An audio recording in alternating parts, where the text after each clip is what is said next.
प्रधानमंत्री नरेंद्र मोदी थाईलैंड में हैं। कल वो बिम्स्टेक की बैठक में हिस्सा लेंगे, मगर बैठक से पहले पीएम मोदी आज जब बैंकॉक पहुंचे तो उनका भव्य स्वागत हुआ। भारतीय मूल के लोग पीएम से मिलकर भावुक हो गए। पीएम ने भी सबका अभिवादन किया और थाईलैंड की रामलीला का मंचन देखा। इन सब के बीच एक तस्वीर भी खूब चर्चा में रही, जिसमें पीएम मोदी बांग्लादेश की अंतरिम सरकार के मुखिया मोहम्मद यूनुस के साथ बैठे हुए हैं।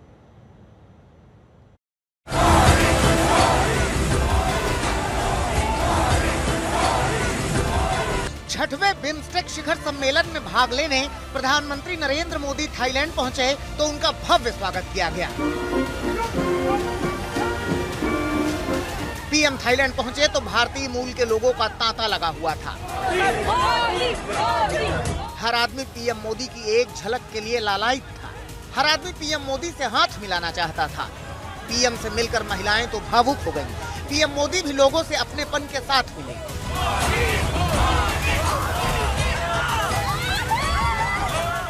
पीएम मोदी ने सिख समुदाय से भी मुलाकात की। लोगों ने पीएम को गुरुद्वारे की एक पेंटिंग उपहार में दी। Today we welcome him to Thailand to visit beautiful countries here.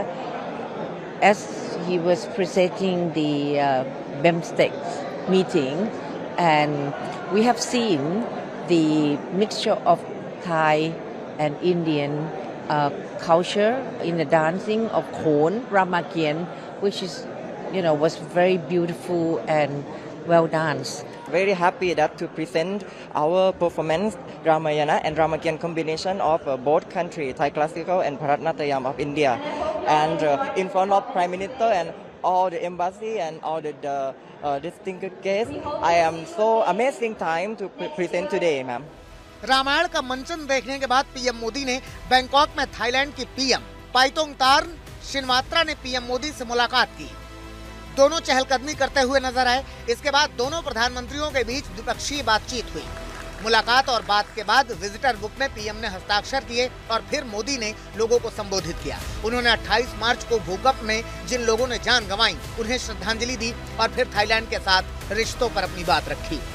28 मार्च को आए भूकंप में हुई जनहानि के लिए मैं भारत के लोगों की ओर से गहरी संवेदनाएं प्रकट करता हूं। भारत और थाईलैंड के सदियों पुराने संबंध हमारे गहरे सांस्कृतिक और आध्यात्मिक सूत्रों से जुड़े हैं। बौद्ध धर्म के प्रसार ने हमारे जन जन को जोड़ा है। अयोध्या से नालंदा तक विद्वानों का आदान प्रदान हुआ है। भारत और थाईलैंड की सांस्कृतिक डोर काफी मजबूत है। सम्राट अशोक के समय बौद्ध भिक्षुओं ने थाईलैंड में बुद्ध की शिक्षाओं को फैलाया। थाईलैंड को प्राचीन भारतीय ग्रंथों में स्वर्ण भूमि कहा गया है। थाईलैंड और भारत के बीच व्यापारिक संबंध भी काफी पुराना और मजबूत रहा है। भारत की 1947 में आजादी मिलने के बाद दोनों देशों ने औपचारिक संबंध की शुरुआत की। 2022 में दोनों ने अपने संबंधों की 75वीं वर्षगांठ भी मनाई थी। शीत युद्ध के दौर में जब दुनिया अमेरिका और रूस के बीच बंट गई थी, तब थाईलैंड भी भारत की तरह गुटनिरपेक्ष रहा। आसियान देशों में सिंगापुर, इंडोनेशिया और मलेशिया के बाद थाईलैंड भारत का चौथा सबसे बड़ा व्यापारिक साझेदार है। बीते कुछ सालों में थाईलैंड ने भारत के infrastructure, real estate, agro processing, electronics, automotive, food processing और नवीकरणीय ऊर्जा जैसे सेक्टर में बड़ा इन्वेस्टमेंट किया है। दोनों देशों के बीच सितंबर 2004 में बायलैटरल ट्रेड को बढ़ावा देने के लिए अर्ली हार्वेस्ट स्कीम यानी EHS समझौता हुआ था, जिसके तहत कुछ वस्तुओं या सेवाओं को तत्काल टैरिफ फ्री कर दिया जाता है। प्रधानमंत्री मोदी के इस दौरे और द्विपक्षीय बातचीत के बाद दोनों देशों के कारोबारी रिश्ते और मजबूत होने की उम्मीद है। पीएम मोदी का थाईलैंड का यह दौरा इस लिहाज से भी खास है क्योंकि बिम्स्टेक बंगाल की खाड़ी से लगे इलाकों में बड़ी भूमिका निभाता रहा है। आज तक ब्यूरो। मोहम्मद यूनुस से पीएम की कल मुलाकात है। अब सवाल यह है कि यूनुस से पीएम की क्या बात होगी? क्या बांग्लादेश के हालात पर चर्चा होगी? क्योंकि जिस बिम्स्टेक की बैठक में शिरकत करने पीएम पहुंचे हैं, भारत उसका सबसे मजबूत सहयोगी है और कल बैठक में सारे सहयोगी मिलकर रणनीतिक रोडमैप तैयार करेंगे। इसके अलावा समुद्री परिवहन सहयोग को लेकर भी कई समझौतों पर हस्ताक्षर होंगे।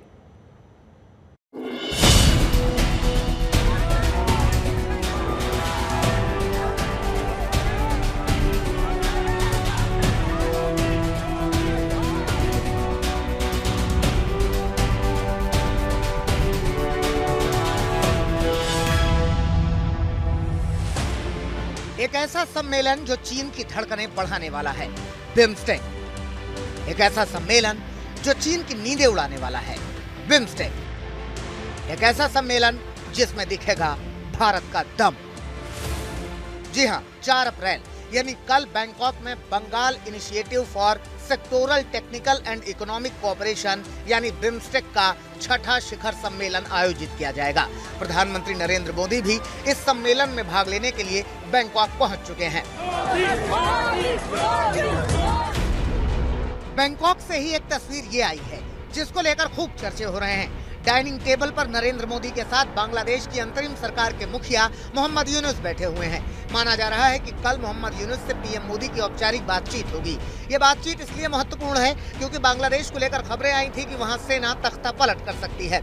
हालांकि मोहम्मद यूनुस की तरफ से कह दिया गया था कि यह सब अफवाह है, मगर फिर भी मोहम्मद यूनुस से पीएम जब बात करेंगे तो बहुत संभव है कि बांग्लादेश के हालात और भारत के साथ बांग्लादेश के रिश्ते पर भी बात होगी।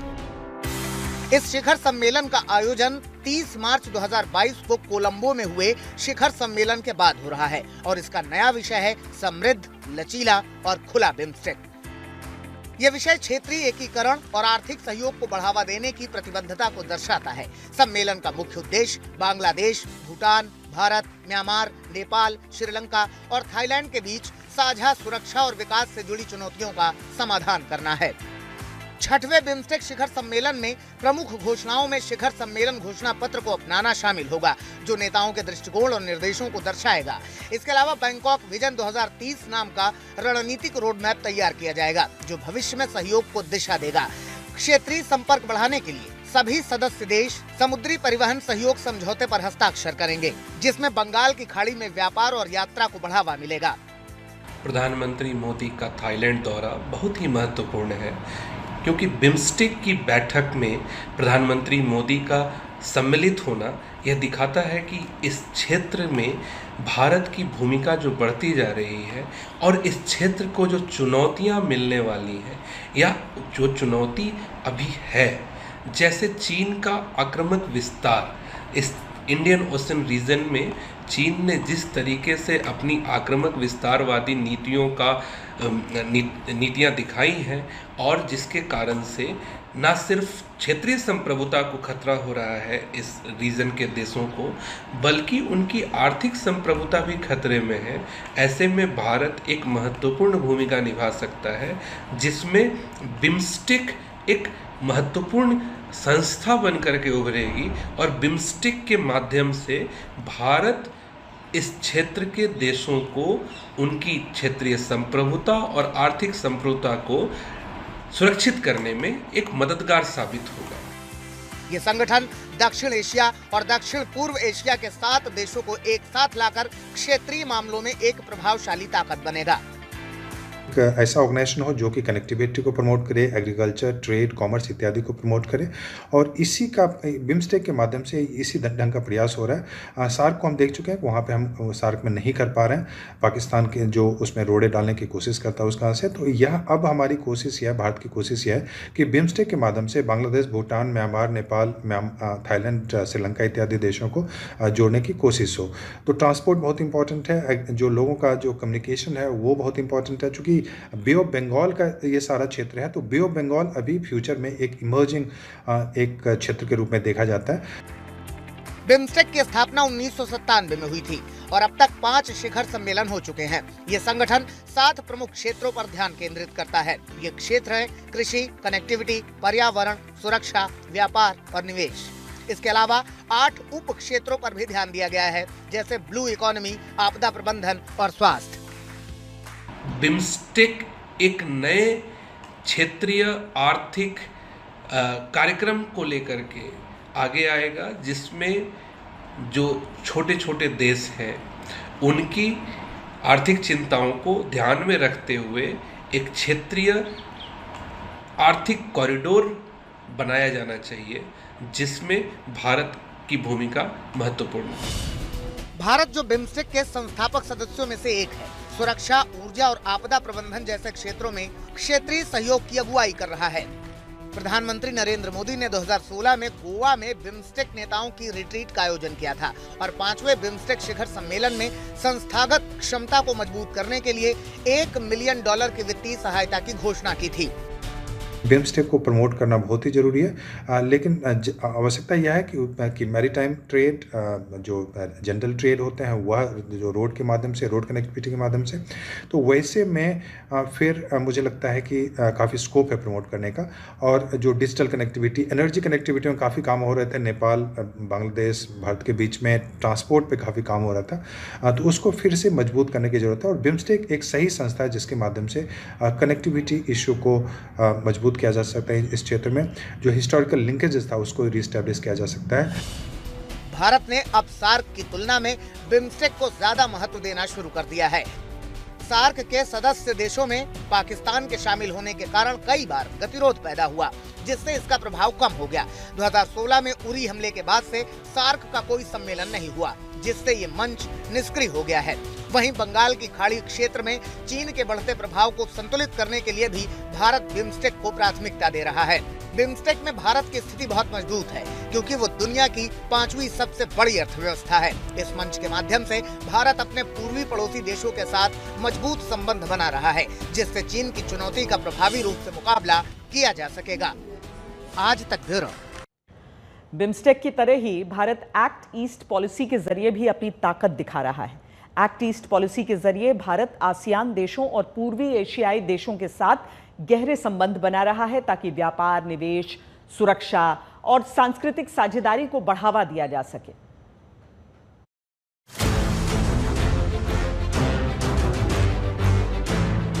भारत और थाईलैंड के मजबूत और प्रगाढ़ रिश्ते से समंदर में चीन की दादागिरी भी खत्म होगी, क्योंकि एक तरफ भारत का पूरा जोर बिम्स्टेक के साथ सहयोग को बढ़ावा देना तो है ही, साथ ही भारत की एक्ट ईस्ट पॉलिसी में थाईलैंड का अहम रोल है। एक्ट ईस्ट पॉलिसी भारत की रणनीतिक और आर्थिक नीति है। 2014 में इसे प्रधानमंत्री नरेंद्र मोदी की सरकार ने शुरू किया था। ये नीति भारत की पिछली लुक ईस्ट पॉलिसी से एक कदम आगे की पॉलिसी है। एक्ट ईस्ट पॉलिसी के जरिए भारत आसियान देशों और पूर्वी एशियाई देशों के साथ गहरे संबंध बनाना चाहता है। साथ ही व्यापार, निवेश, सुरक्षा और सांस्कृतिक साझेदारी को बढ़ावा देना भी इसका मकसद है।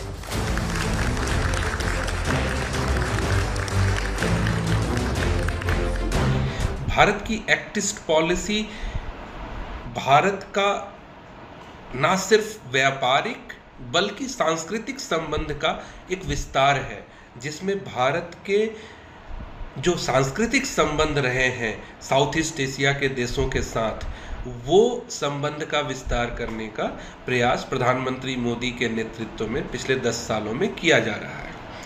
अब बात आती है कि लुक ईस्ट पॉलिसी, जो कि एक्ट ईस्ट पॉलिसी जो कि लुक ईस्ट पॉलिसी की कंटिन्यूएशन रही है, उसमें ये दिखाया जा रहा है कि भारत कैसे जो दक्षिण एशियाई देश है और दक्षिण पूर्वी एशियाई देश है उसके बीच में एक लिंकेजेस स्थापित कर सकता है। दरअसल भारत की एक्ट ईस्ट पॉलिसी चीन की नीतियों के जवाब में बनाई गई है, क्योंकि चीन ने पिछले 2 दशकों में साउथ ईस्ट एशिया में अपनी उपस्थिति बढ़ाई है। इंडो पैसिफिक और भारतीय महासागर क्षेत्र में भी चीन का अच्छा खासा दखल बढ़ा है। समंदर में चीन अपना दबदबा न बना पाए, इसलिए ये नीति बनाई गई, जिसमें भारत के साथ कई सहयोगी देश हैं, मसलन Thailand, Malaysia, Singapore, Cambodia, Myanmar, Vietnam, Laos, Indonesia, Brunei, Philippines, दक्षिण कोरिया, जापान और फिजी। ये वो देश हैं जो एक्ट ईस्ट पॉलिसी के तहत भारत के साथ मिलकर काम करते हैं।